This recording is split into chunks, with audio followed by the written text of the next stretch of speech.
Thank you to the Legacy Foundation for allowing me to deliver opening remarks at the first ever Juneteenth Gala event here in Japan.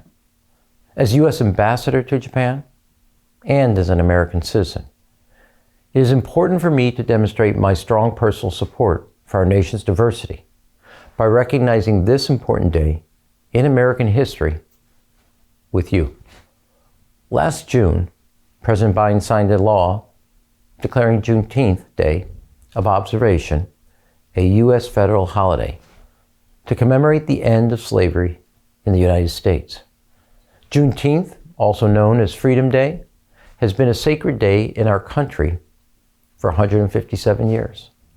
On June 19, 1865, a full 2.5 years after President Lincoln signed the Emancipation Proclamation, slaves in Texas found out they were free. It took an additional 6 months before the 13th Amendment was ratified, and finally, slaves in the North and the South were freed. Slavery is a stain upon the United States. We can't run from it, and we can't hide from it. We must learn from it.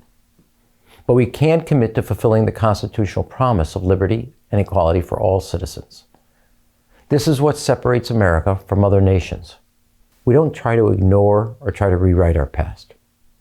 Rather, we commemorate, we mourn, and we engage in dialogue to avoid repeating the mistakes of previous generations. By recognizing Juneteenth, Americans are learning about a painful chapter in our history, with the hope we better understand and better appreciate our nation's diversity, one of our greatest strengths. Not only can we learn from our mistakes, but our experience can provide a lesson to other countries grappling with their own issues of diversity and inclusion.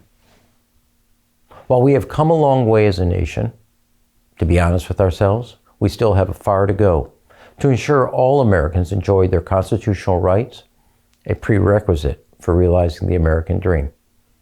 I congratulate the work of the Legacy Foundation for building this community based on the values of diversity and inclusion, and for all that you are doing to spread the spirit of freedom and equality here in Japan. Thank you, and have a great evening.